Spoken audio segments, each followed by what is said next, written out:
So Doris just needed to be close to her audience to infect them. Contagion through skin. Very disturbing.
Mary?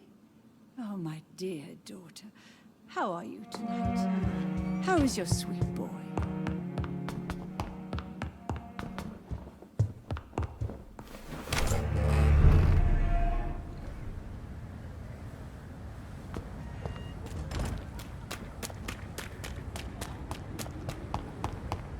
Women of all countries unite! Support the equality between men and women!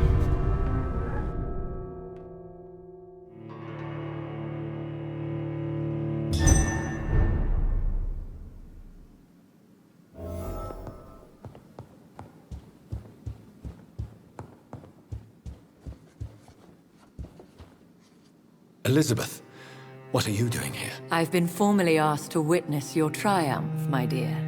After all, isn't it the natural role of a woman to support her man in victory? But it's you who insisted I join the Ascalon. Please forgive my giddiness. I'm just overcome by the thrill of finally being allowed within these hallowed halls. You certainly have an inquisitive mind. It's quite something. Elizabeth Ashbury, only you can make me smile in these difficult times. And the same to you, Jonathan Reed. Now go have your little chat with the chairman. I can see he's practically bursting to hear your report.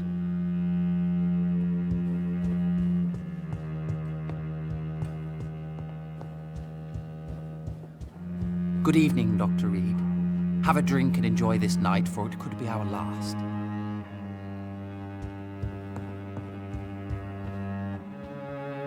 Welcome back to the Ascalon Club, Lance-Bearer.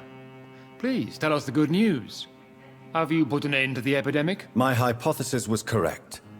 Doris Fletcher was the source of the contagion in this part of town. She was probably the first to be infected. And you cleansed her before the hunters, I've been told. Well done, Dr. Reed. You thrust your lance and pierced the very heart of the corruption.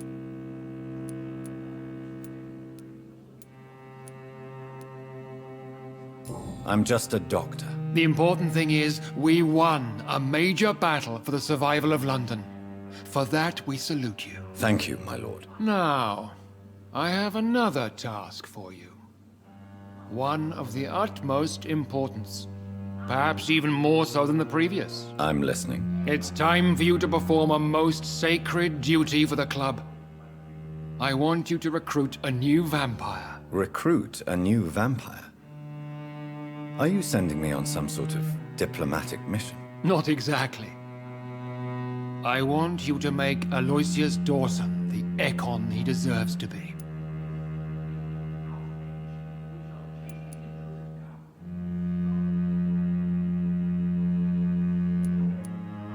I'm not sure I'm the best candidate for such a task. I can hear the hesitation in your voice, Dr. Reed. I admire a man of principles.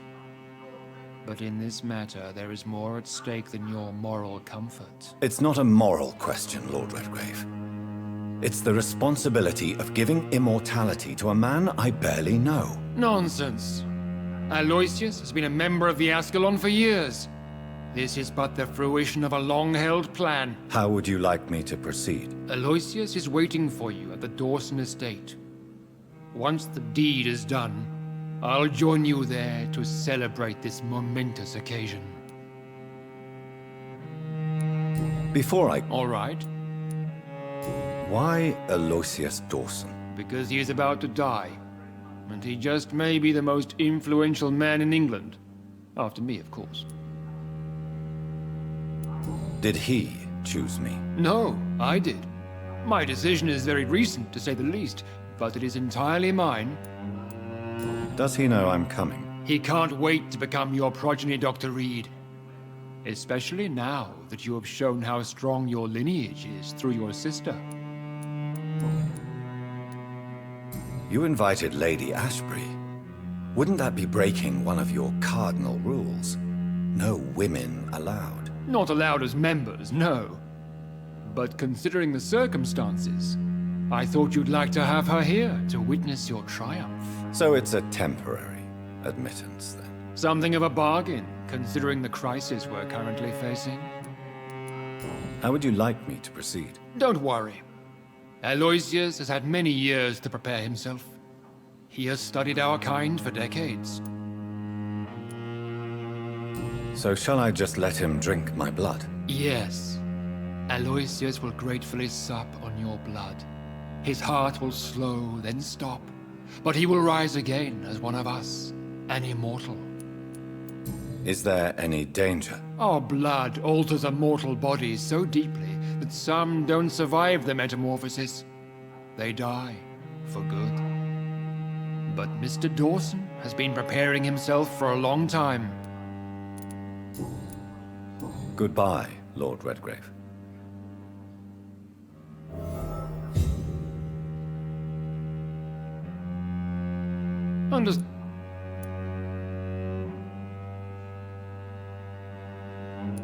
How would you... Don't Goodbye.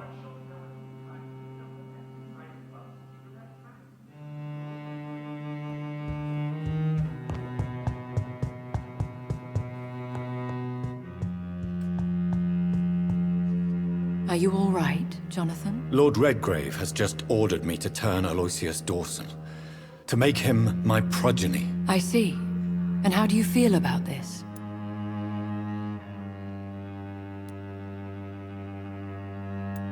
I'd like your advice on the matter. The real question here is, why has his lordship given you this task? Do you think it's some sort of trap? Do you really want to know what I think about this? I do, yes. To make an immortal of a soulless blackguard like Aloysius Dawson will only lead to a disaster for London. The man is already dead inside. Should I refuse? Perhaps politely suggest that Lord Redgrave turned the man into a vampire himself. Don't you dare, my dear. According to what I've recently discovered, his lordship could kill you for even broaching the subject. Really? Why? I've recently found proof that the Earl of Bristol is of lesser lineage and only capable of creating skulls. Please tell me more about your recent investigation. As long as you lower your voice. What would you have me do about Dawson? The man is dangerous. Did you know he plans to build a wall to separate the healthy rich from the sickly poor? Do not make him your progeny. What would you do? The man's dying already. Let the Reaper harvest the rotten fruit that is his soul.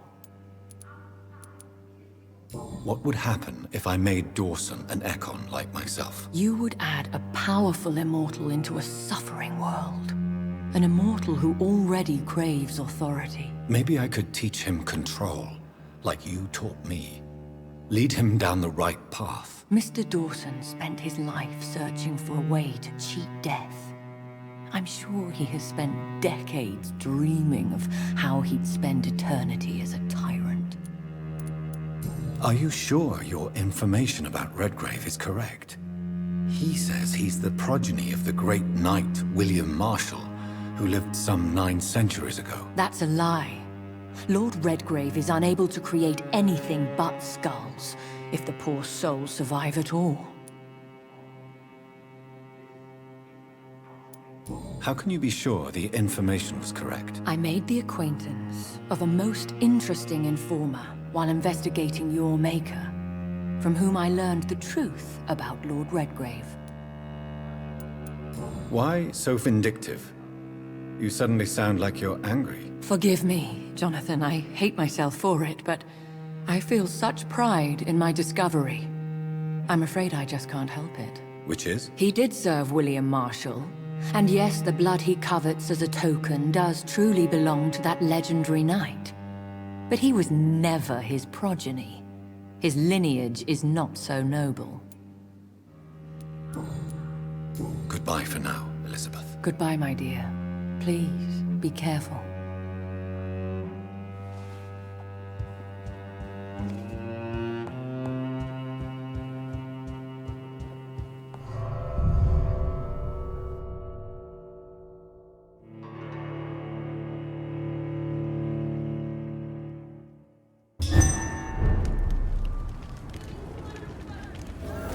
It looks like vampires have to obey Mendel's laws when producing progeny. Powers pass from one generation to another. That's why Dawson wants me to sire him.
A restaurant where the guests are blindfolded before being seated.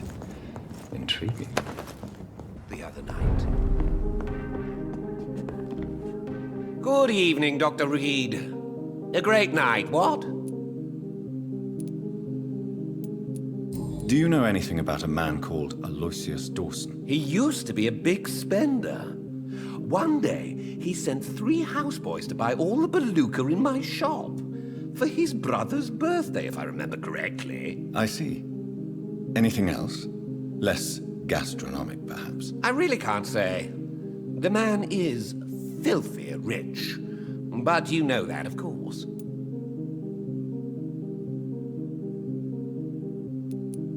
I have found a restaurant that could satisfy you, Mr. Russell.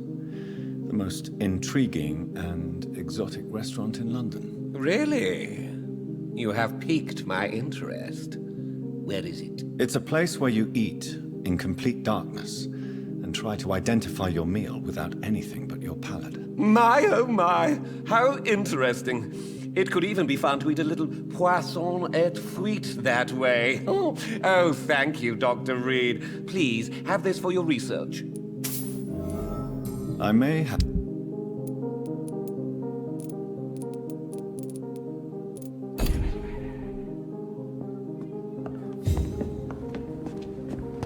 Women's right to vote.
It's locked, all right.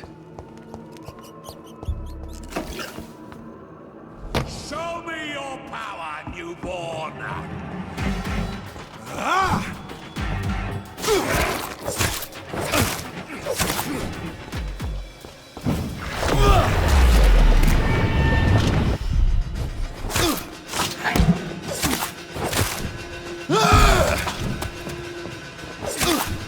I will crush!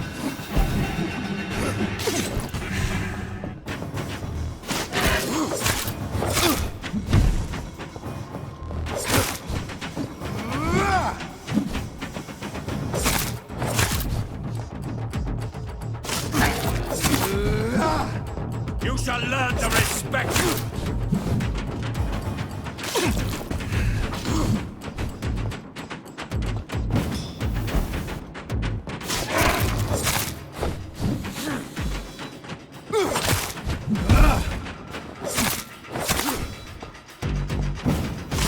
Foolish Eckhart!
Louise's father was determined to find and save her.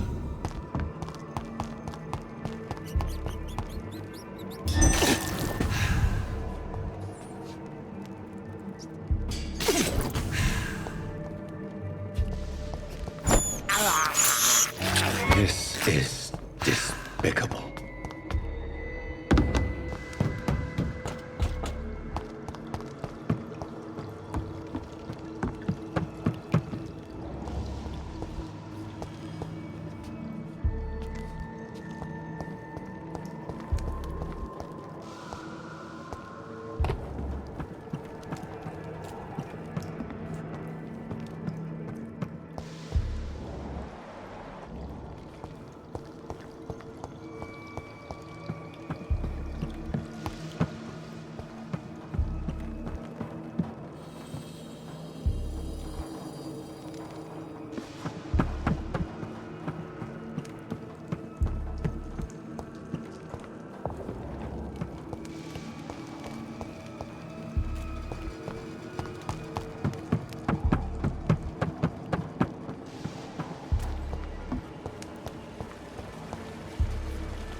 Miss Teasdale, are you all right? How do you know my name? Who are you? My name is Dr. Reed. I managed to track you down thanks to your father. So my father really was looking after me. This man, this vampire told me my father was dead. Is it true? I'm afraid so, miss. I'm so sorry for your loss. But you are free to go, as your abductor is no more. I suppose my jailer also killed my father, didn't he? Thankfully, he did not search your father's corpse, where I found his notes describing where he might find you. You should read them. I must find my father's body. He deserves a proper burial. Goodbye, Miss Teasdale, and be careful. Until we meet again.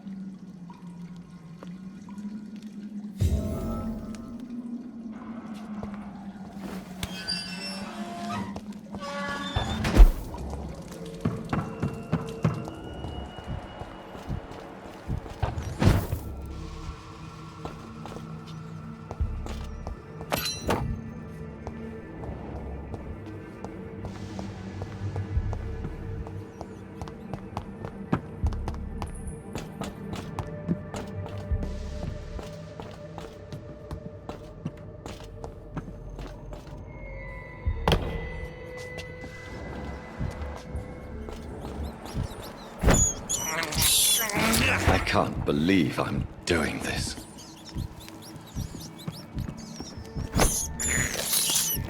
This is despicable.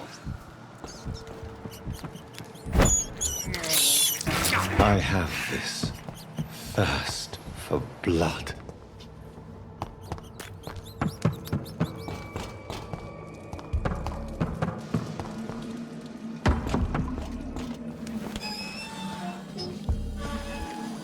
You should return to a safer place. Thank you for your sympathy, Doctor. Goodbye.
feel fear, no evil!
I hope you can stay a little longer this time. I am sorry, I can't help you.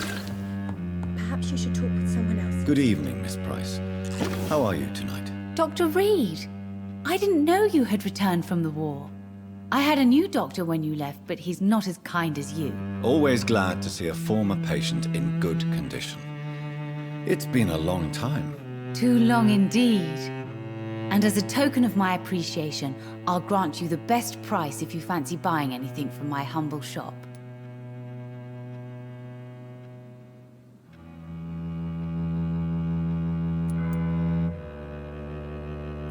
Do you know Aloysius Dawson? Everybody knows him. He's only been to my shop once, though, looking for rare books and other intriguing antiques. Did he buy something from you? No, he left quickly. He almost laughed at my goods. Mr. Dawson may be a rich man, but you can't buy good manners. But isn't Aloysius Dawson known for his philanthropy? That was before his brother Robert died in an aeroplane crash. Since then, the remaining twin has turned into a heartless tycoon.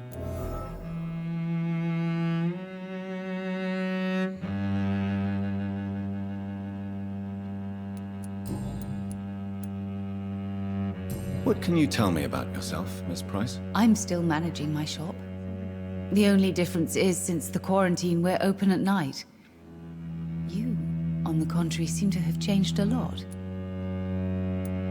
Tell me more about yourself. No new fiancé? I remember you were hoping to get remarried.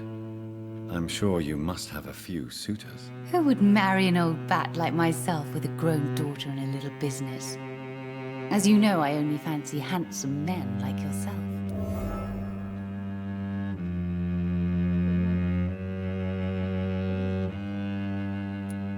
Really? Have I changed that much? It must have been the war and the night shifts since my return. Don't get me wrong, Dr. Reed, you're still handsome. Just maybe a little bit wiser, more serious. It suits you well.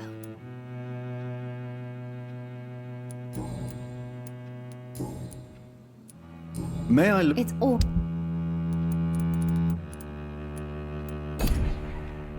I hope you can stay a little longer this time. Good evening, Miss Price.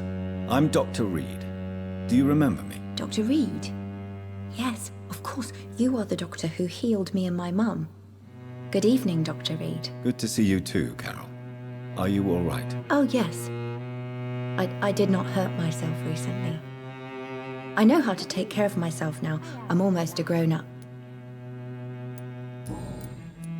Why are you awake at night, Carol? I am helping my mother in her shop. It's not easy, but I'm a grown-up now. Why is work not easy? Is something or someone bothering you? Oh no, most people are gentle with me. But I'm so nervous sometimes. I pay no attention and hurt myself. Good thing my mum learned first aid.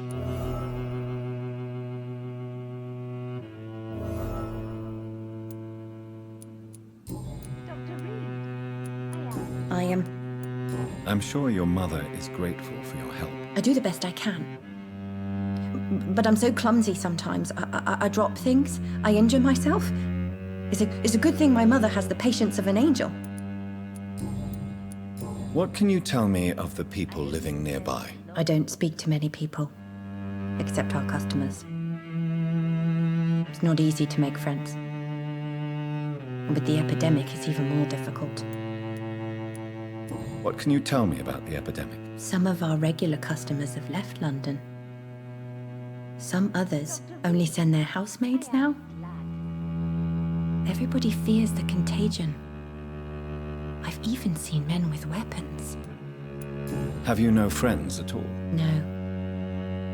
Mr. Nithercote used to pass by and was always nice to me. Does he not come by anymore? No. Mum said he was weird. Always reciting poetry about a girl he'd met in Whitechapel. I wonder who this camellia may be.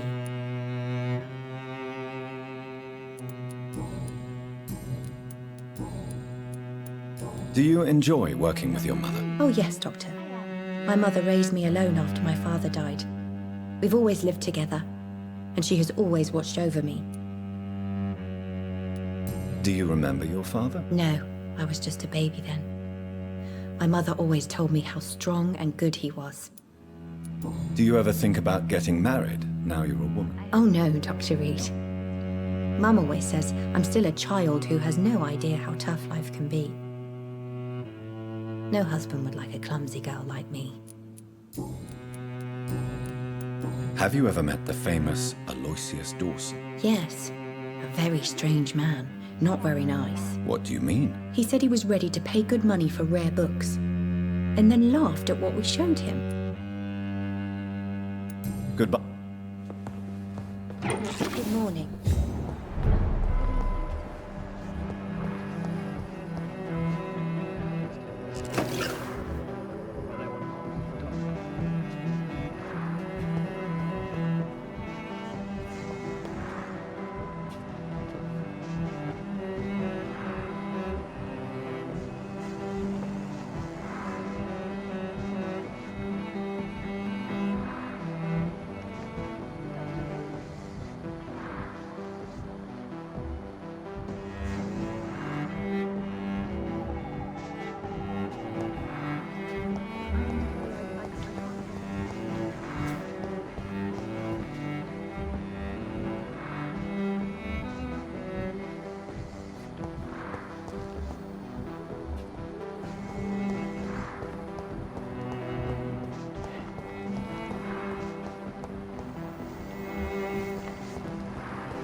Be careful, Carol. You're wasting good food here.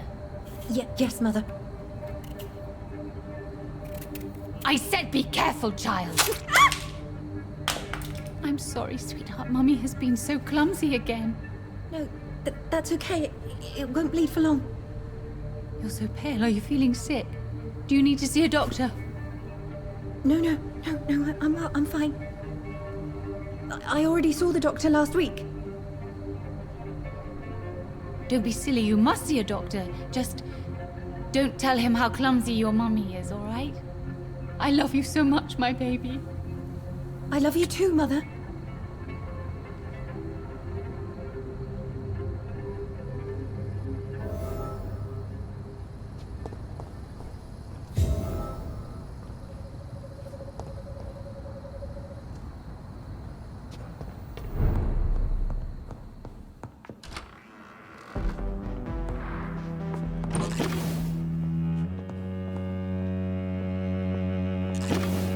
Good evening, Miss... You know you can call me... Have you noticed anything in particular in this part of town recently? Other than you coming back to cheer me up? Nothing at all, Dr. Reed. Carol's gratitude is exemplary. She seems determined never to leave you. I'm taking care of my daughter as well as I can. It's not always easy, but she's the best gift life gave me. But she'll probably leave you someday to live her own life. Will that be difficult for you? Why would she leave? Children sometimes stay with their parents until the end, for they know no one else will love them as much. You are responsible for your daughter's many injuries and scars, Carolyn. You brutalize her, don't you? How could I abuse my own flesh and blood? This is nonsense. It would be like hurting myself. You really believe you've done nothing wrong, don't you? How long has this been going on for? I should have seen it when you were my patient. Seen what? Child abuse? Are you mad, Dr. Reed? I dedicated my whole life to my precious Carol. She is a part of me. Yes. Even her name is just a part of yours. This is a terrible tragedy. Something of an unknown disorder. My God. Abuse that comes from overwhelming love. I can't believe what I'm hearing. How dare you say something like that? What kind of a monster do you think I am?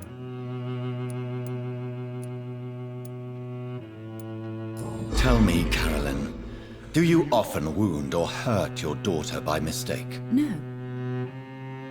I always thought it was Carol's clumsiness that caused these incidents. Maybe it's a family trait, Doctor. You really believe it's just bad luck and being clumsy, then? Of course, Doctor. What else could it be? I have nothing to hide. Speak to me, Carolyn. Why do you behave like this? How does it make you feel to hurt Carol before cajoling her? I don't know. It makes me feel good to take care of my daughter.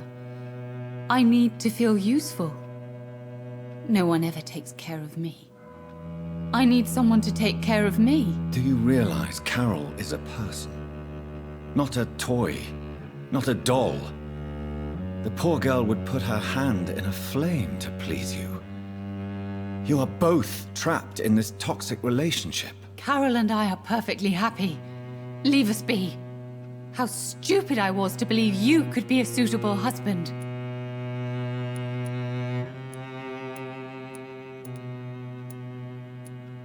I'm not judging you, Carolyn.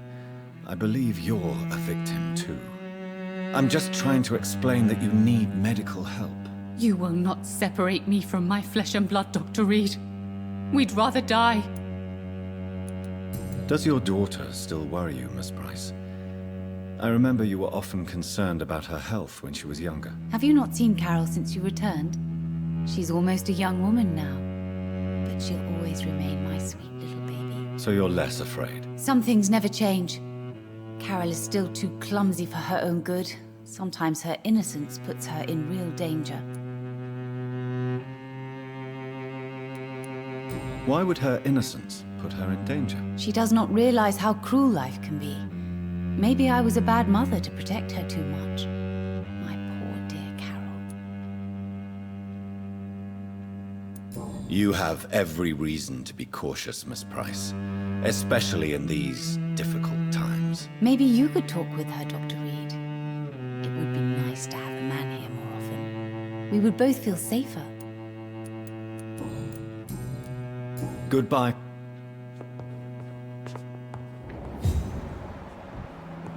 Dr. Reed, I am glad to see you again.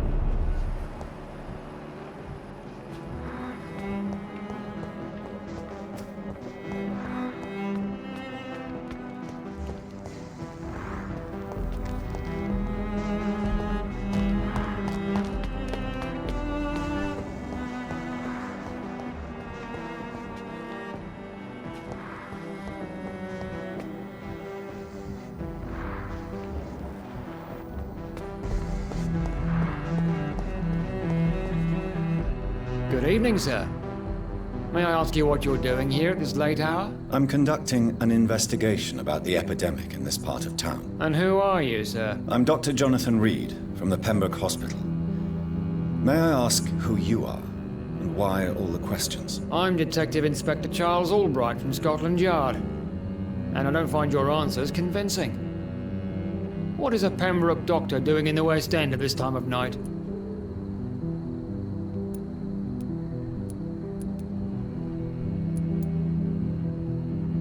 I'm here on my own, sir. I have no official appointment other than my desire to save lives. Then we have the same objective, sir. The difference is, to catch my suspects, I use a magnifying glass and handcuffs instead of a microscope. What can you tell me about this district? I'm the one asking questions, especially when there's a killer on the loose. What killer? I'm not going to discuss that with the civilians, sir. Haven't I told you about the investigation I'm conducting? Perhaps I could help you. All right, without giving you too much information, I'll tell you this. I'm convinced there is a homicidal maniac on the loose, using the epidemic to disguise his kills. And what about the epidemic? We both know the situation is critical, don't we, Doctor? Colleagues of mine die almost every day. What are you really doing here? I told you. I'm a detective inspector from Scotland Yard, investigating suspicious cases in the area. Do you work alone? Yes, the situation is difficult for the police. Many of us are sick, and since the summer strike, most men apply a work to rule on their patrols. What about the situation in the East End? Why are there no police there to protect the civilians? I know, it's a shame, but we just don't have enough men to cover the entire city.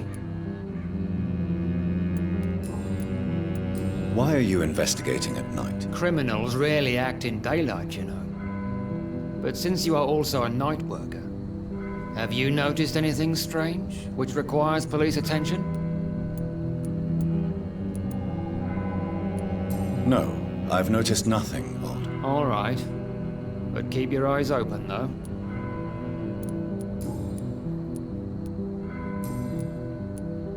Tell me all you know about that homicidal maniac you're looking for. I'm not even sure there is only one. The wounds are always the same, but the modus operandi varies. Sometimes violent and brutal, sometimes precise and swift. How could different killers inflict the same wounds? That's my main problem. If my theory is correct, maybe we're facing a group of individuals sharing the same violent tendencies. Perhaps a sadist cult. Do you know anything in particular about a man called Aloysius Dawson? Who doesn't know the man? I think he intervened personally to put an end to the police strike of last August. What else can you tell me about him? Aloysius Dawson is exactly the kind of powerful and influential man who could commit murder and get away with it, with just one phone call. What are you investigating, exactly? I have a missing woman, possibly abducted a few nights ago, Louise Teasdale. It seems you already found my other missing person, Mr. Tadao Kimura. Tell me about Louise Teasdale. She's a waitress. Her father reported her missing. We don't have enough men to search for her, sadly. Do you have any idea where she could be? No, but I feel she's been abducted. She went to a pub a few nights ago and vanished. I thought about the sewers, but I'm not equipped for such an investigation. Goodbye. Goodbye,